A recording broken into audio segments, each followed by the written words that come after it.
So friends, जैसे कि last वाले पार्ट में मैं बता रहा था आपको कि यहाँ पर जो है टर्शियरी सेक्टर इतना ज्यादा फेमस क्यों हुआ है ना। तो चलिए अब उसको हम लोग डिस्कस करते हैं कि इतना ज्यादा ग्रोथ इंडिया में क्यों होता है ये टर्शियरी सेक्टर। तो यहाँ पर मैं सबसे पहले लिख देता हूं कि टर्शियरी सेक्टर में इतना ज्यादा ग्रोथ भैया आया कैसे। टर्शियरी सेक्टर में इतना ज्यादा ग्रोथ क्यों आया, कैसे आया, वो हम लोग देखते हैं, है ना। इतना ज्यादा ग्रोथ क्यों आया, तो सबसे पहले देखते हैं कि इसके रीजंस क्या है। ठीक है, तो इसके रीजंस में ही सभी चीजें पॉइंट इंक्लूड हो जाएगा।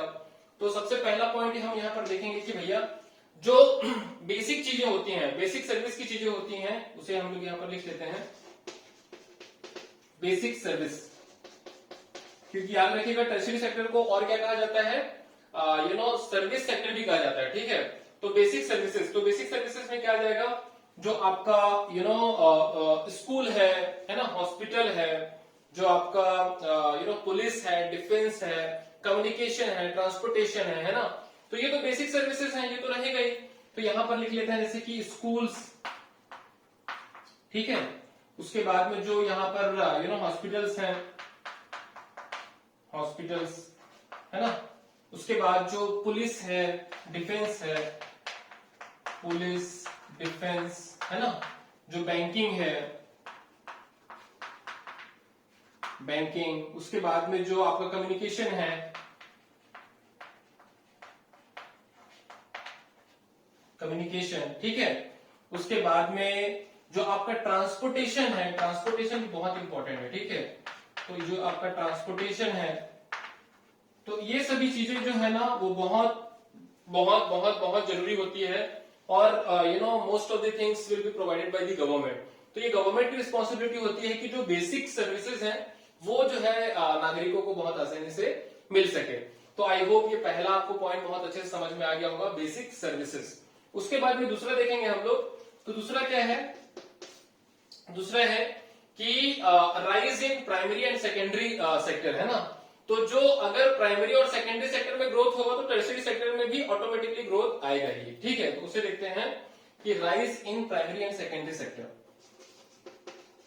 राइज इन प्राइमरी, है ना, प्राइमरी एंड सेकेंडरी सेक्टर में अगर ये ग्रोथ आता है तो ये ग्रोथ डायरेक्टली प्रोपोर्शनल होगा टर्शियरी सेक्टर के। ठीक है, डायरेक्टली प्रोपोर्शनल होगा किसके, टर्शियरी सेक्टर के। क्योंकि मान लीजिए भाई कि अगर ज्यादा राइस प्रोड्यूस हो रहा है, ज्यादा व्हीट प्रोड्यूस हो रहा है ना, तो भी उसको मार्केट में सेल करने के लिए आपको ट्रांसपोर्टेशन की तो जरूरत पड़ेगी। तो ज्यादा प्रोडक्शन मतलब कि ज्यादा ट्रांसपोर्टेशन का यूज होगा, है ना। इसलिए जो टर्शियरी सेक्टर का भी ग्रोथ होगा।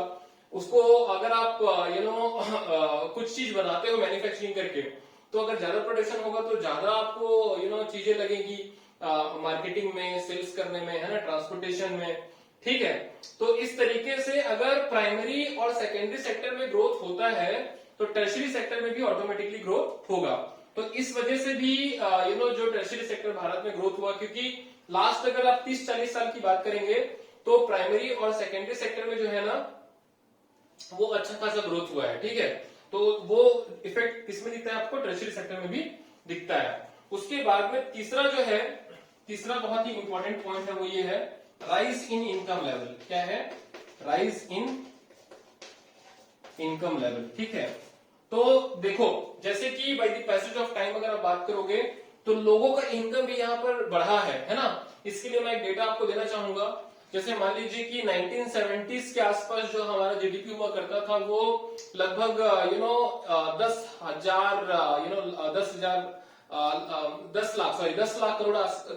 लाख करोड़ के आसपास हुआ करता था।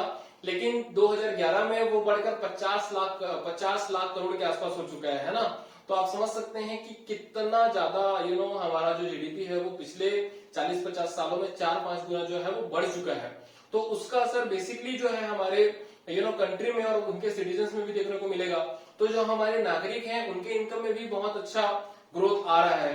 तो अगर लोगों की इनकम बढ़ेगी तो उन्हें जाहिर सी बात है कि एक्स्ट्रा चीजों की जरूरत पड़ेगी, एक्स्ट्रा सर्विसेज की जरूरत पड़ेगी।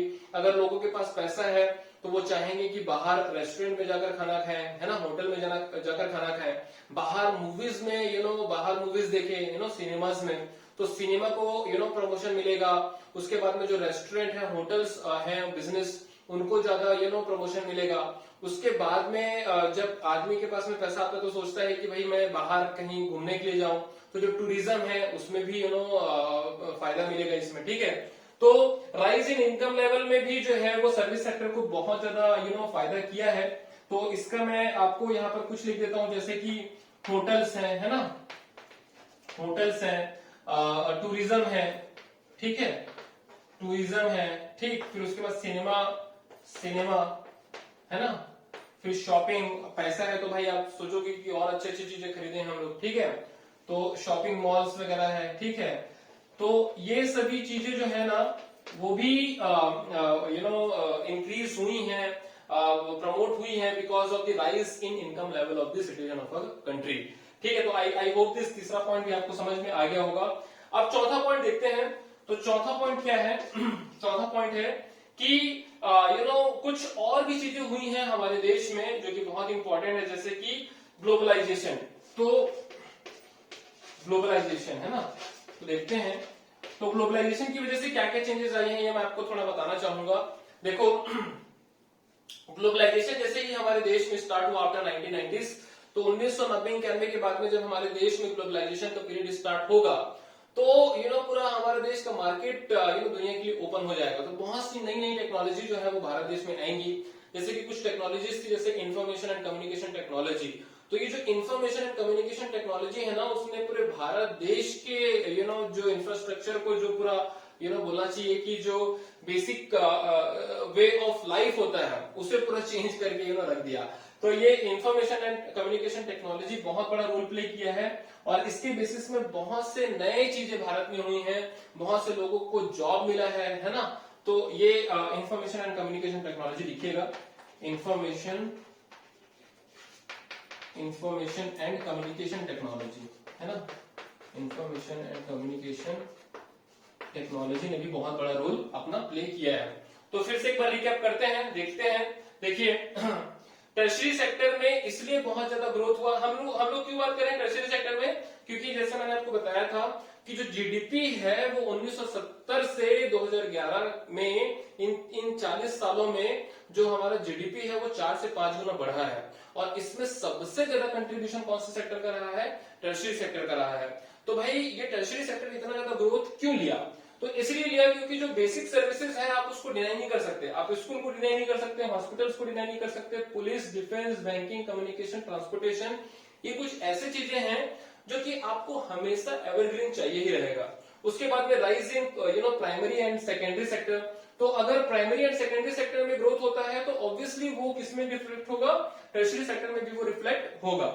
उसके बाद में तीसरा है राइज इन इनकम लेवल। तो जैसे ही आदमी के पास में पैसा, इनकम बढ़ता है तो उससे क्या चाहिए? प्राइवेट स्कूल, है ना, उसको भी लिख लो भाई, प्राइवेट स्कूल एंड हॉस्पिटल्स, ठीक, प्राइवेट स्कूल एंड हॉस्पिटल्स, है ना।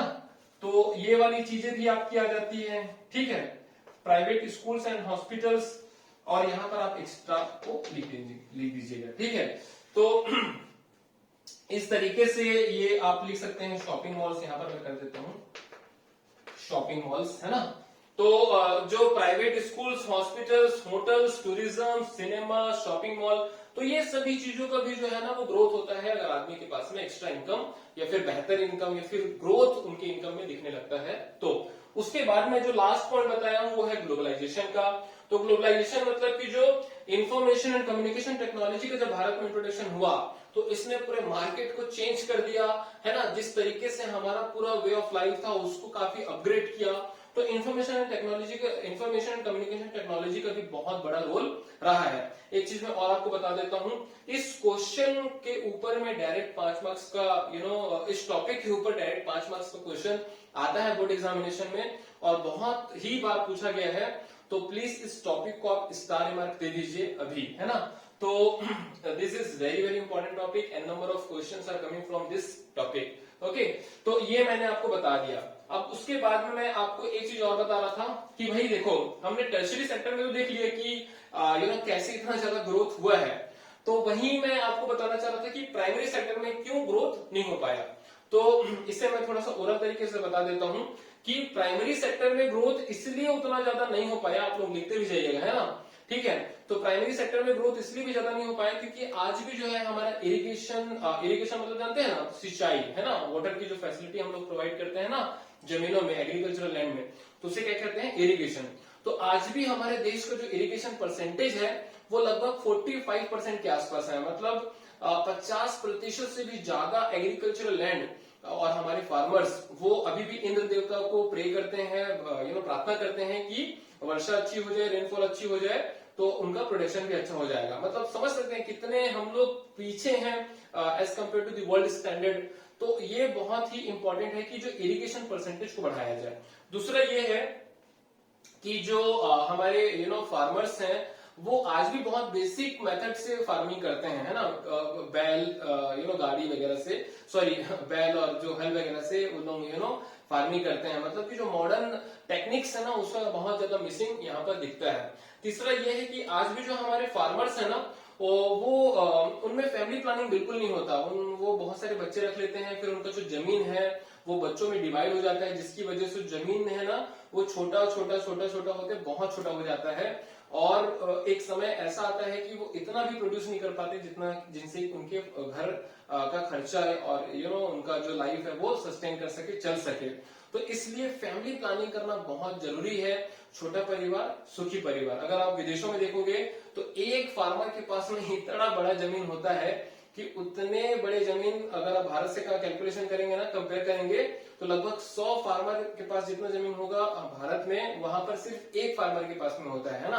तो वहां फार्मिंग को पूरा बिजनेस की तरह देखा जाता है। उसके बाद में एक चीज मैं और आपको बताना चाहूंगा कि यहाँ जो बैंकिंग सिस्टम होता है वो भी ज्यादा प्रो फार्मर्स नहीं होते हैं, क्योंकि उनके पास में सिक्योरिटी वगैरह नहीं होता। तो बैंक्स जो है वो फार्मर्स को उतनी आसानी से लोन वगैरह नहीं देते हैं। ये सभी पॉइंट्स को मैं भी एक और चीज बताऊंगा, टॉपिक बताऊंगा, उसमें इंक्लूड करूंगा इनडायरेक्टली, इसीलिए मैं भी आपको ओरल तरीके से बता रहा हूं। इसके बाद में जो हमारे फार्मर्स हैं वो आज भी जो है कहना चाहिए कि मनी लैंडर्स और ये सभी चीज लोगों के ट्रैप में फंस जाते हैं, डेट साइकिल में फंस जाते हैं, जिसकी वजह से आपने सुना होगा कि कितने सारे फार्मर्स जो है वो सुसाइड कमिट कर जाते हैं।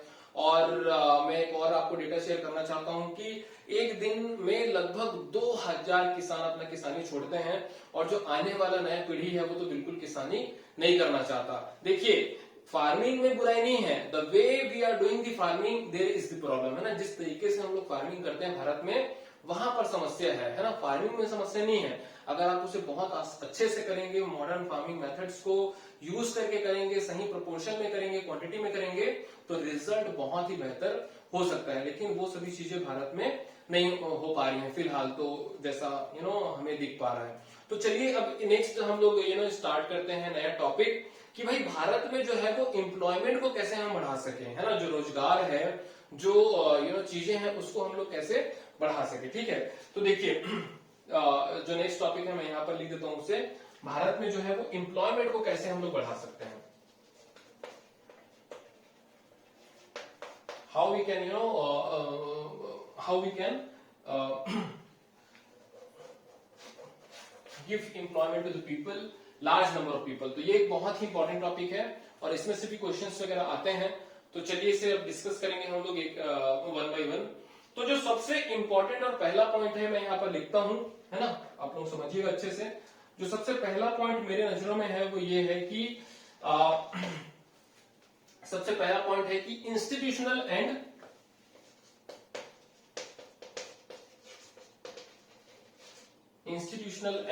है ना, इंस्टीट्यूशनल एंड टेक्नोलॉजिकल सपोर्ट,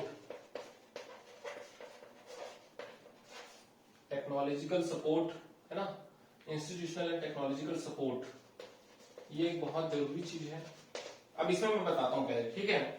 देखो सबसे पहले मैं टेक्नोलॉजी की बात करता हूं। तो जैसे मैंने थोड़ा देर पहले भी आपको बताया था कि जो हमारे देश का इरिगेशन लेवल है, परसेंटेज है, वो बहुत कम है। तो सबसे पहले तो आपको इरिगेशन परसेंटेज को बढ़ाना पड़ेगा भारत में, है ना। भाई इरिगेशन आप बढ़ाओगे, सिंचाई की सुविधा दोगे फार्मर्स को, तो ऑब्वियसली जो प्रोडक्शन है वो भी बढ़ेगा। दूसरा ये है कि जो हमारे देश में जो बोलना चाहिए कि हाइब्रिड सीड्स वगैरह है ना, तो वो सब चीज को भी आपको अवेलेबल कराना पड़ेगा।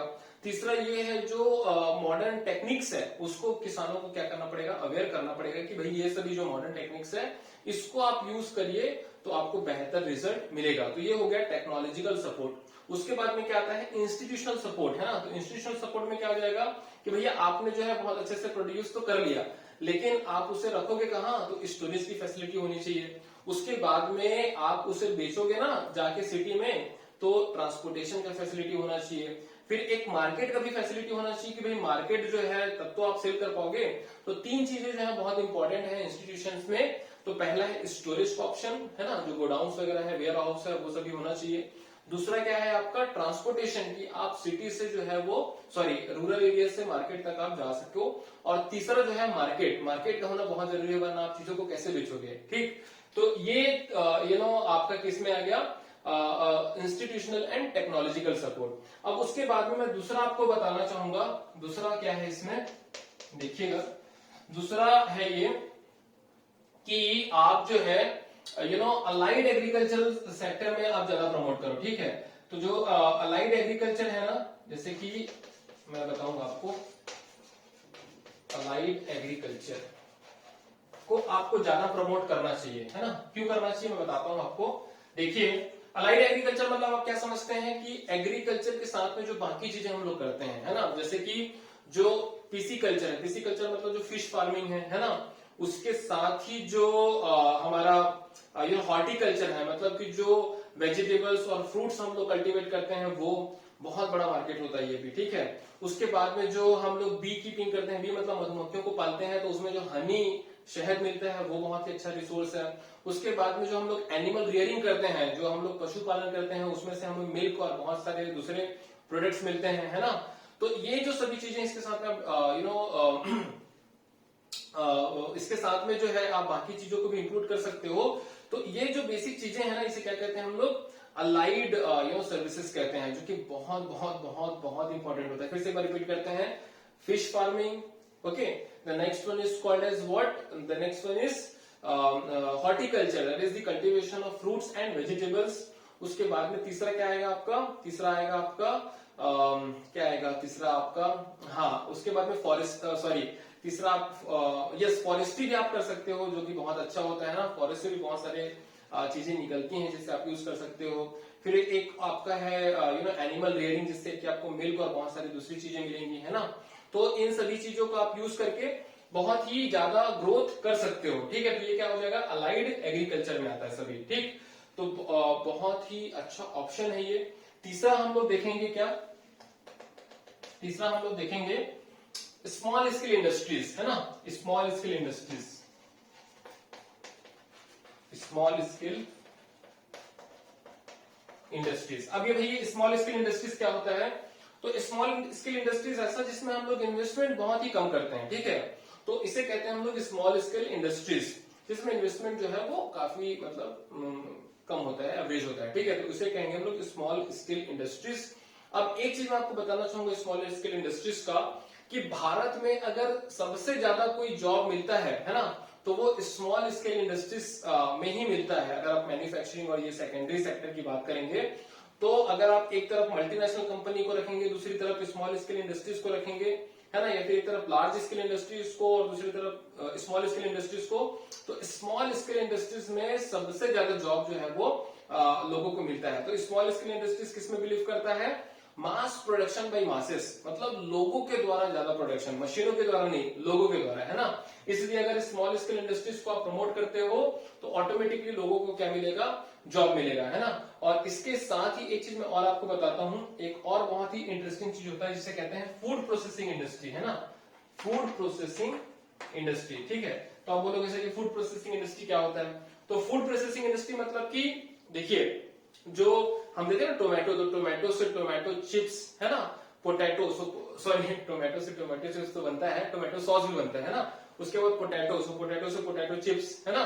तो ये जो फूड से फूड प्रोसेसिंग करके जो हम लोग वैल्यू एडिशन करते हैं ना, तो इसे क्या कहते हैं, फूड प्रोसेसिंग इंडस्ट्री कहते हैं। तो भारत में जो फूड प्रोसेसिंग इंडस्ट्री की असीमित सीमाएं हैं, अनलिमिटेड अपॉर्चुनिटीज हैं, है ना। हम लोग देखेंगे कि विदेशों में कैसे वो लोग हमसे आलू खरीदते हैं और आलू चिप्स बनाकर हम ही बेच देते हैं, ठीक है। हमसे आलू खरीदेंगे मान लीजिए 100 रुपए में और वो हमें जो बेच देते हैं 1000 रुपए में, तो 10 गुना ज्यादा प्रॉफिट विदेशी हमारे सामान को लेकर ही हमें ही बेचकर कमा लेते हैं। तो इसीलिए ये जो फूड प्रोसेसिंग इंडस्ट्री है ना, वो बहुत बड़ा रिवॉल्यूशन ला सकता है भारत में in terms of job creation. बहुत बहुत बहुत इंपॉर्टेंट चीज है ये, ठीक है।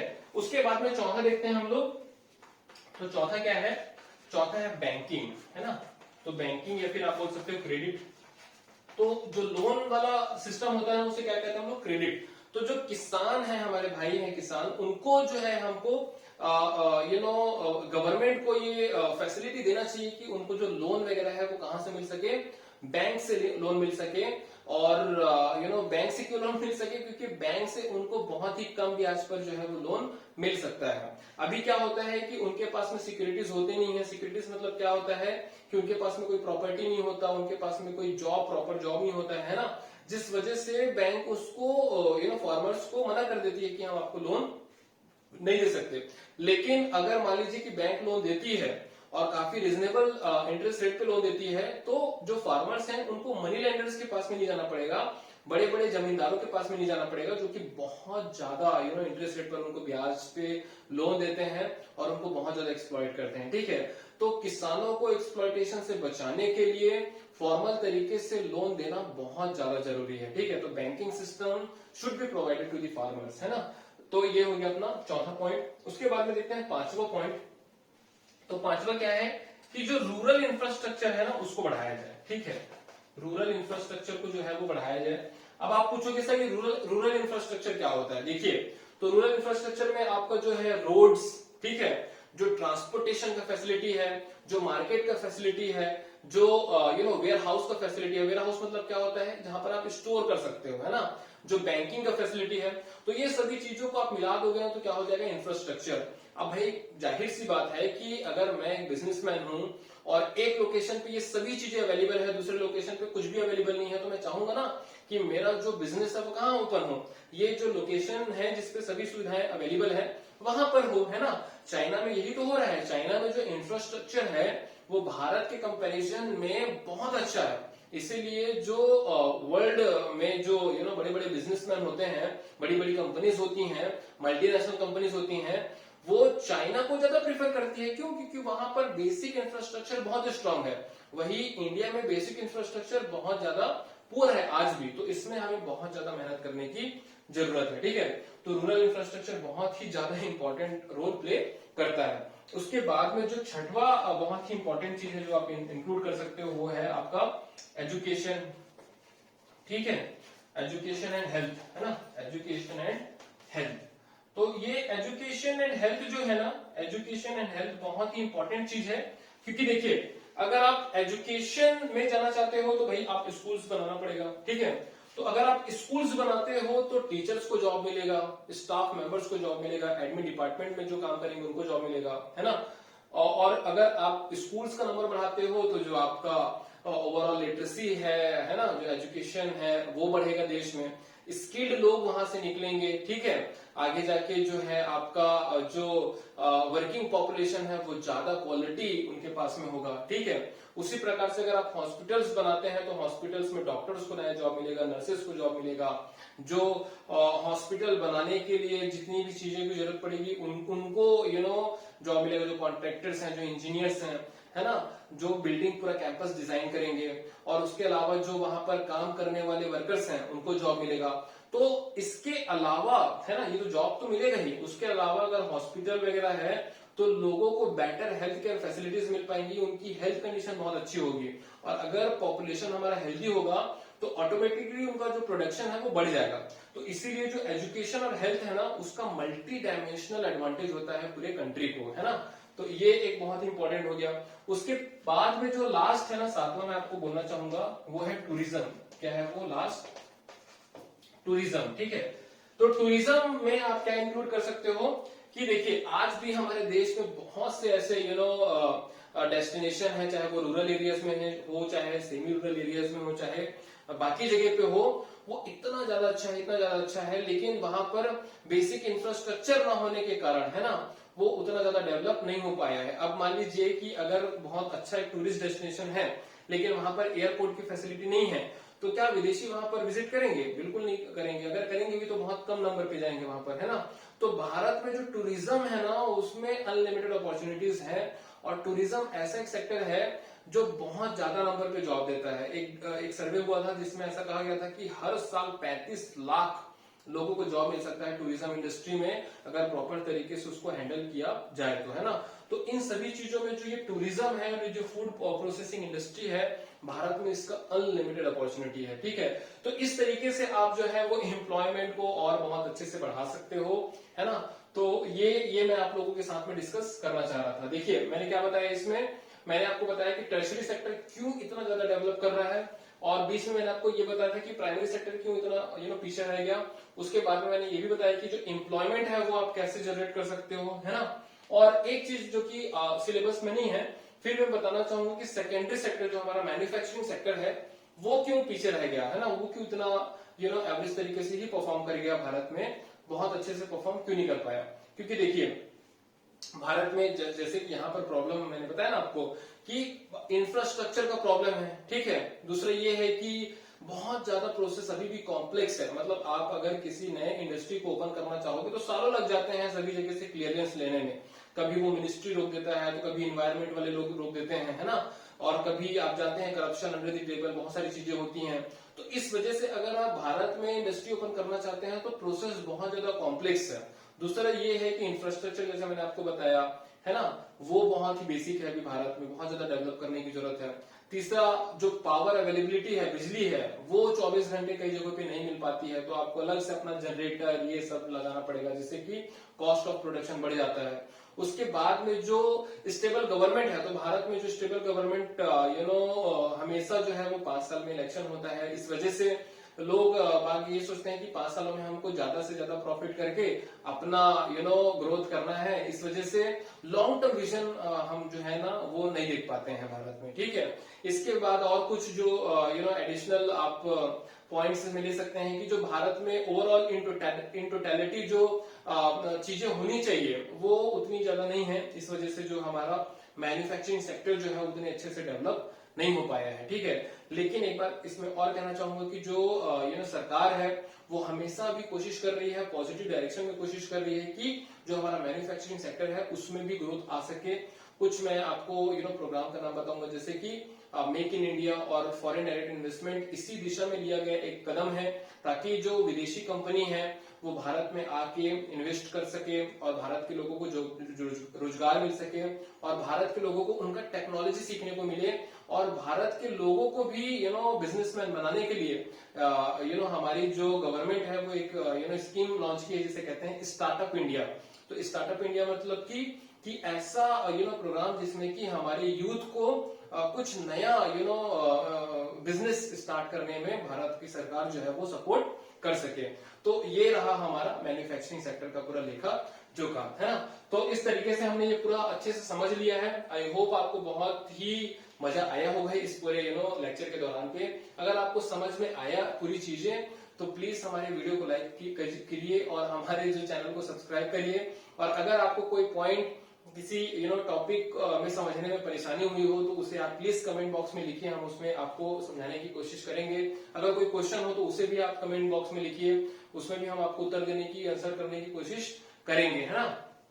इसके बाद में एक चीज मैं और आपको बताना चाहूंगा कि जो नेक्स्ट वीडियो है उसमें हम लोग क्या देखेंगे, जो दो आपका बाइफर्केशन है on the basis of working condition, that is organised and unorganised. तो ऑर्गेनाइज्ड एंड अनऑर्गेनाइज्ड में जो डिफरेंसेस हैं, है ना, और जो क्या पूरा चीजें होती हैं उसे हम लोग नेक्स्ट वीडियो में देखेंगे। Till then bye bye, take care, thank you.